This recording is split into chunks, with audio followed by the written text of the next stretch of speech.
आदरणीय जगत प्रकाश नड्डा जी हम लोगों के मध्य हैं। संसदीय कार्य मंत्री आदरणीय किरण रिजिजू जी हम लोगों के मध्य हैं। देश के वाणिज्य मंत्री आदरणीय पीयूष गोयल जी हम लोगों के मध्य हैं। सूचना एवं प्रसारण मंत्री आदरणीय अश्विनी वैष्णव जी हम लोगों के मध्य हैं। मैं आदरणीय अमित शाह जी से आग्रह करूंगा कि वो प्रेस को संबोधित करें। मित्रों, आज की प्रेस वार्ता में आप सभी का स्वागत है।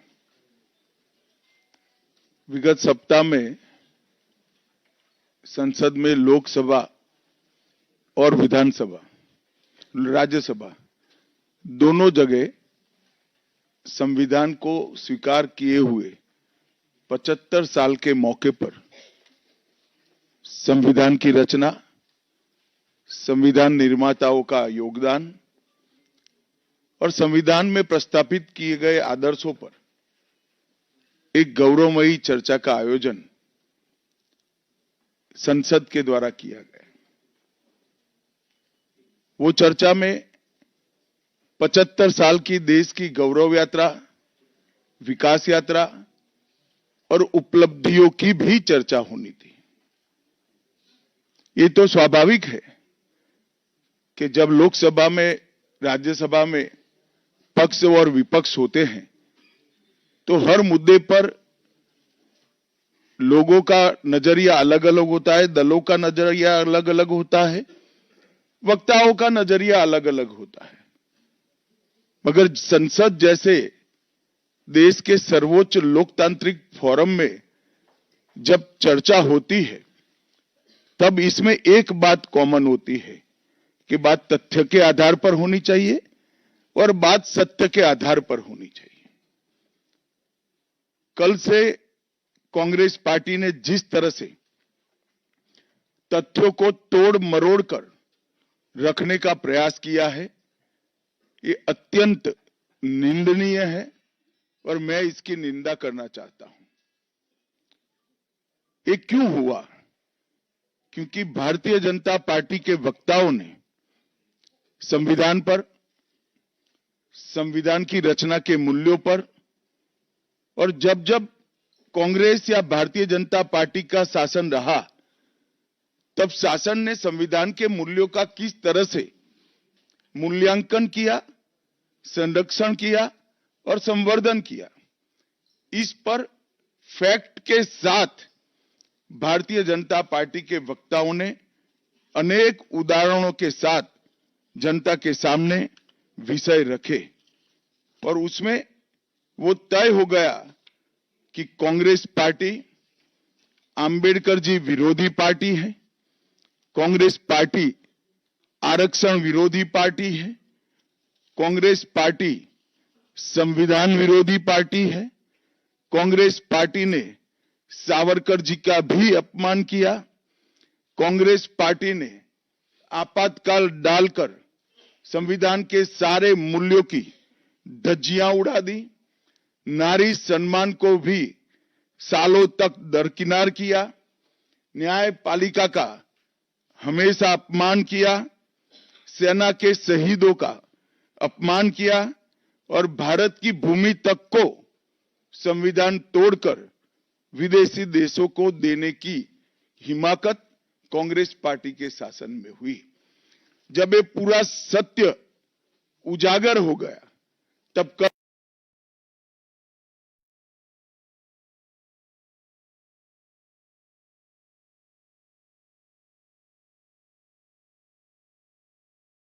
बाद भी किस प्रकार से कांग्रेस ने बाबा साहब को हाशिए पर ढकेलने का प्रयास किया। जब संविधान सभा अपना काम कर चुकी, चुनाव हुआ 1951-52 में और 54 में, दोनों बार कांग्रेस ने बाबा साहब को हराने के लिए कोई कसर नहीं छोड़ी। यहां तक कि फ्रेंडली चुनाव होता है, स्पिरिट वाला चुनाव होता है, ऐसा चुनाव भी नहीं था। विशेष प्रयास किया गया और वो उनकी हार को सुनिश्चित किया गया। जहां तक भारत रत्न देने का सवाल है, कांग्रेस के नेताओं ने कई बार खुद ही अपने आप को भारत रत्न दिए हैं। 55 में नेहरू जी ने खुद को भारत रत्न दे दिया, 1971 में इंदिरा जी ने खुद को भारत रत्न दे दिया और 1990 में बाबा साहब को भारत रत्न तब मिला जब कांग्रेस पार्टी सत्ता में नहीं रही और भारतीय जनता पार्टी के समर्थन वाली सरकार थी। 1990 तक कांग्रेस पार्टी बाबा साहब को भारत रत्न न मिले इसका बड़े जतन से प्रयास करती रही, यहां तक कि बाबा साहब की जयंती को भी 100वीं जयंती को भी मनाने का मना ही कर दिया गया। नेहरू जी की अंबेडकर जी के प्रति नफरत जग जाहिर है। नेहरू जी की खुद की किताब सिलेक्टेड वर्क्स ऑफ जाने से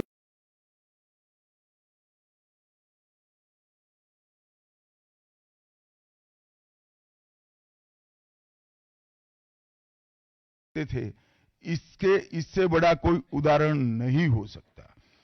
जब पंडित जी की एक और किताब को पढ़ते हैं, लेटर टू चीफ मिनिस्टर में एक उल्लेख है, बंबई के मेयर ने एक पत्र में बाबा साहब के आंबेडकर के जन्मस्थान मऊ में उनका स्मारक बनाना चाहिए ऐसा सुझाव दिया। 18 जून 1959 को पंडित जी ने कहा, सरकार के लिए स्मारक स्थापित करना बिल्कुल सामान्य बात नहीं होगी। आमतौर पर स्मारक निजी पहल से किया जाता है। अपने परिवार के चाहे कोई भी सदस्य हो, नेहरू जी हो, इंदिरा जी हो, संजय गांधी हो, राजीव गांधी हो, कई सारे लोगों के लाखों स्मारक देश के अंदर बनाने वाले परिवार के मुखिया कहते हैं कि आमतौर पर निजी पहल पर स्मारक बनाया जाता है, क्योंकि ये स्मारक B.R. आंबेडकर जी का था। मित्रों, जब एक दूसरा उदाहरण मैं देना चाहता हूं, एक सर्वदलीय मंत्रिमंडल पहली देश की कैबिनेट बनी जिसमें बाबा साहेब आंबेडकर भी सदस्य थे, नेहरू जी प्रधानमंत्री थे। नेहरू जी की किताब selected works of Jawaharlal Nehru में एक और उल्लेख आता है। नेहरू जी के आश्वासन के बावजूद आंबेडकर जी को कोई महत्वपूर्ण विभाग नहीं दिया गया और ये स्पष्ट इसके अंदर उल्लेख है कि सरकार की नीतियों, विशेषकर विदेश, रक्षा और अनुसूचित जाति और जनजाति से जुड़ी हुई नीतियां और 370 के खिलाफ आंबेडकर जी थे। जब एक और कांग्रेस पार्टी है, बाबा साहेब आंबेडकर का कोई स्मारक जब तक कांग्रेस सत्ता में रही बड़ा नहीं बना। जहां जहां विपक्ष की सरकारें आती गई, स्मारक बनते गए। भारतीय जनता पार्टी की सरकारों ने और नरेंद्र मोदी जी की सरकार ने बाबा साहब के जीवन के संबंधित पंच तीर्थ का विकास किया। मध्य प्रदेश में महू, लंदन में वो स्थान जहां बाबा साहब पढ़ते थे, नागपुर में दीक्षा भूमि, दिल्ली में महापरिनिर्वाण स्थान और महाराष्ट्र के मुंबई में स्थित चैत्य भूमि का विकास करने का काम भारतीय जनता पार्टी की सरकारों ने किया। 19 नवंबर 2015 को नरेंद्र मोदी जी ने आंबेडकर जी के सम्मान में 26 नवंबर को संविधान दिन घोषित किया। डॉक्टर आंबेडकर इंटरनेशनल सेंटर की स्थापना भी की।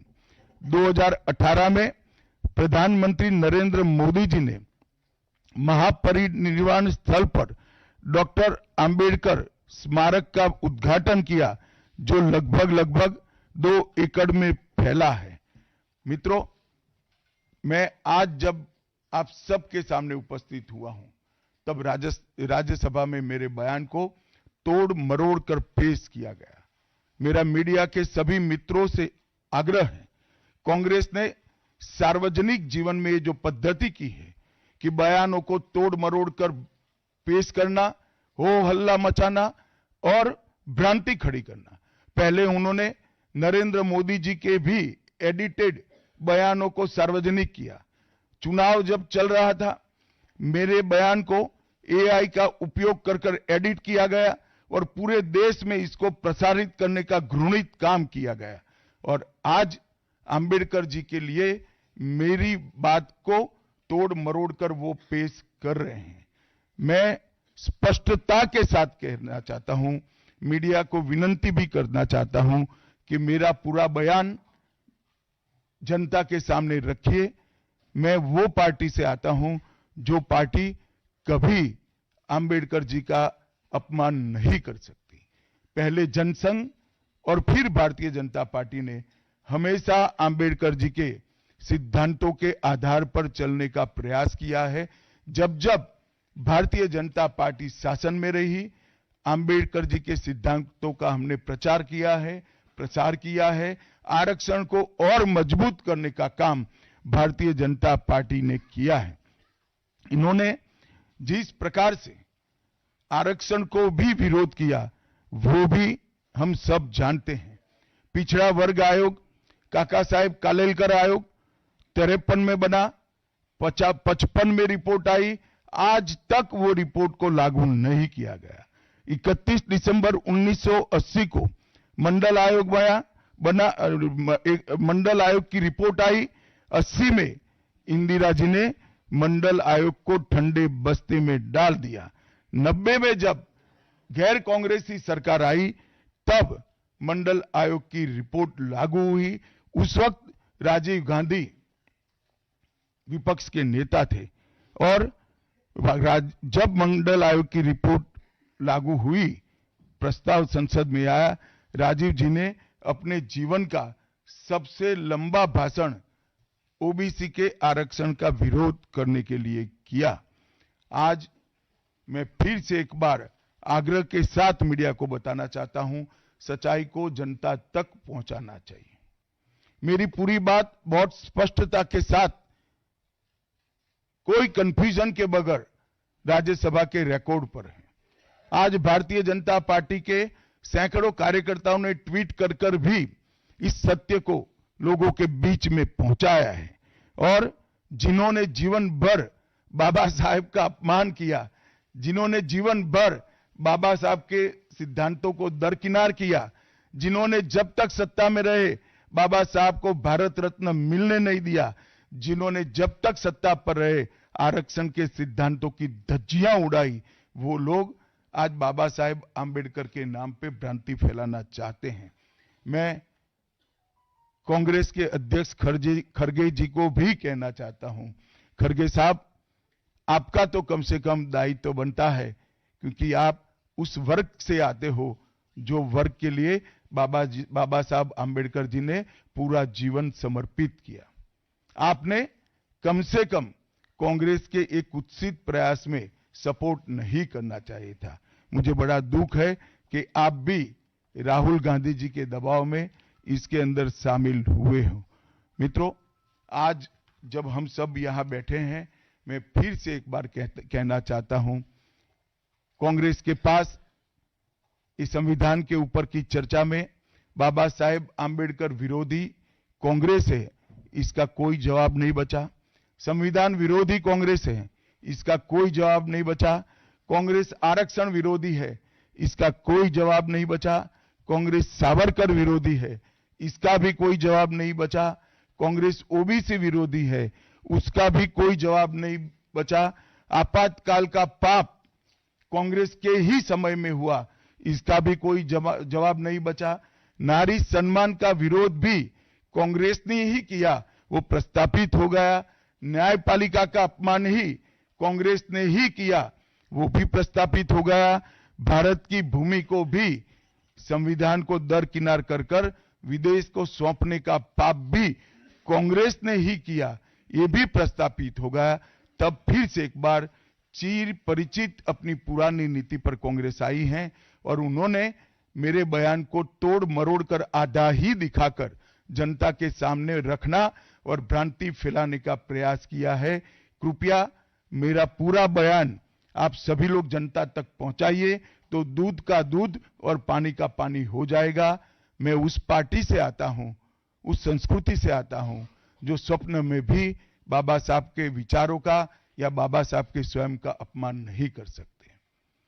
हम जानते हैं कि देश के संविधान को समावेशी बनाने में, देश के पिछड़े वर्ग को, दलितों को, आदिवासियों को, गरीबों को और वंचितों को न्याय दिलाने के लिए और देश के लोकतंत्र की नींव को इतनी नीचे तक गहरी पहुंचाने में बाबा साहब का बहुत बड़ा योगदान है।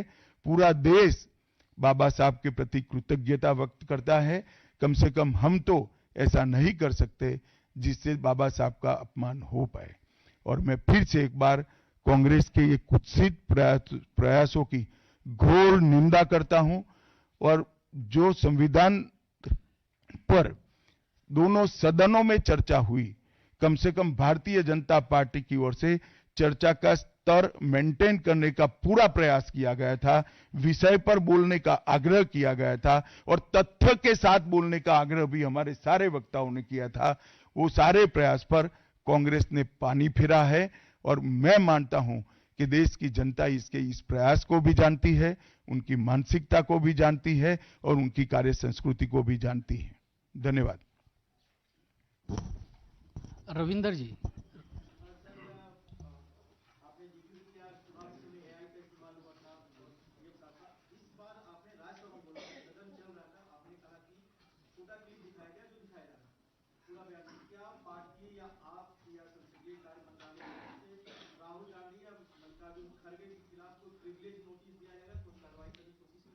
देखिए, मैं पार्लियामेंट के बारे में बाहर जवाब नहीं दे सकता, परंतु मैं इतना जरूर कह सकता हूं कि इसके सारे legal option Bharatiya Janata party तरासेगी।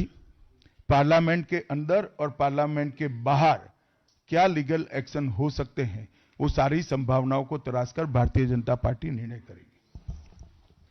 आनंद पांडे जी।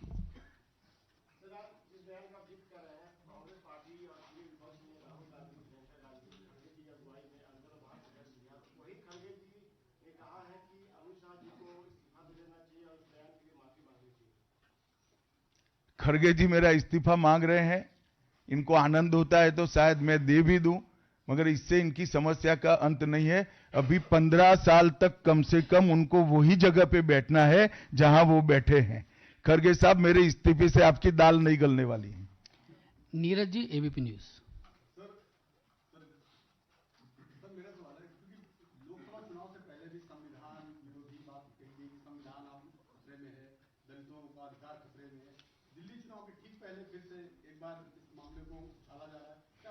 नीरज जी, आप भूल रहे हैं बीच में हरियाणा और महाराष्ट्र का चुनाव हो गया है और उन्होंने लहराया हुआ संविधान अंदर से कोरा था। संविधान प्रेम इनका कितना खोखला है वो एक्सपोज हो चुके हैं। एक झूठ बार बार नहीं चल सकता है, अंततोगत्वा सत्य जनता तक पहुंचता ही है। ऐश्वर्या पालीवाल, आज तक।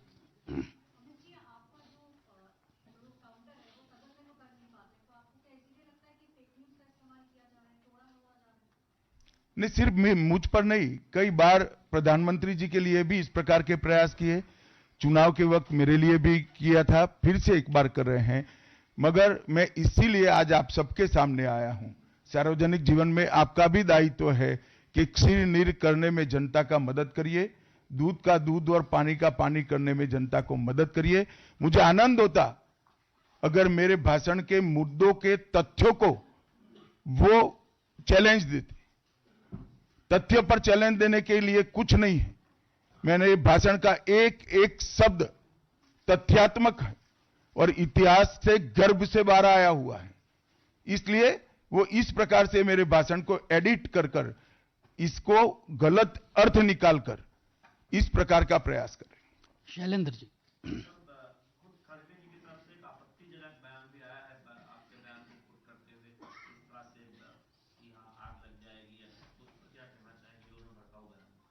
मुझे लगता है आप मेरी प्रेस को अच्छे से कवर करिए, कुछ नहीं होगा।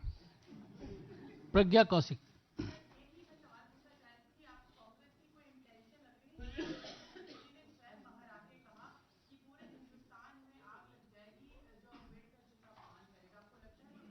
उनका इंटेंशन क्या है इसके डिटेल में मैं जाना नहीं चाहता, परंतु मैं इतना जानता हूं कि अब कांग्रेस को जनता जान गई है। एक ही प्रकार से झूठ और भ्रम बार बार जनता मानती नहीं है। विकास भदौरिया।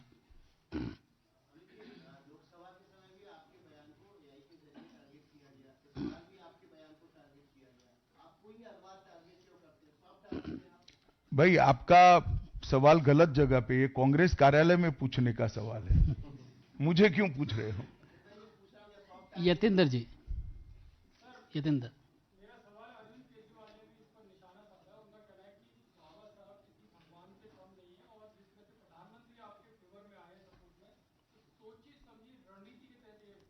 देखिए, इनकी भ्रांति है, प्रधानमंत्री सत्य के फेवर में बोले हैं।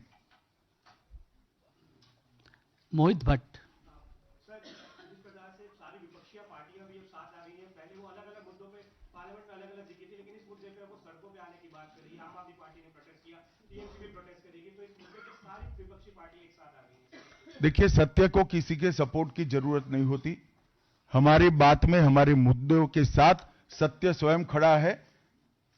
सत्य सबके साथ सत्य ही रहता है, कितने भी लोग साथ में आए, इससे सत्य को कोई फर्क नहीं पड़ता। कृष्ण मोहन शर्मा।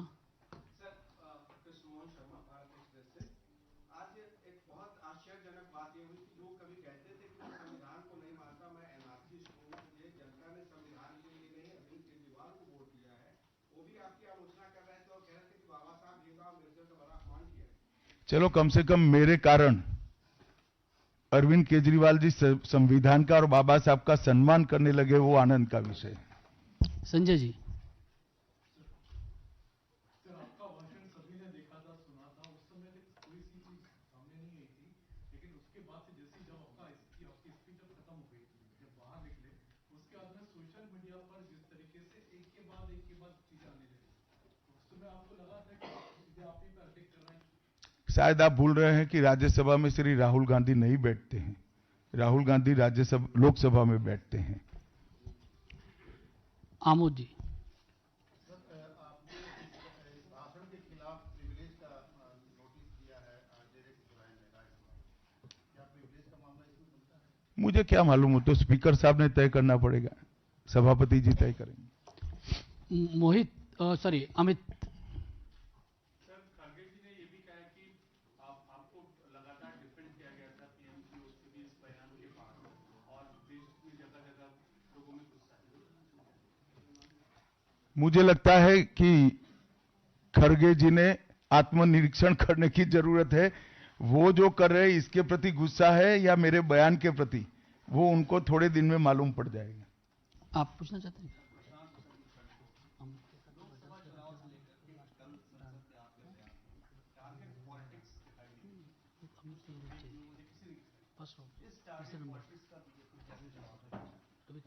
नहीं, बीजेपी को टारगेट कर रहे हैं वो सही है, क्योंकि जनता के फैसले लगातार बीजेपी के पक्ष में आ रहे हैं।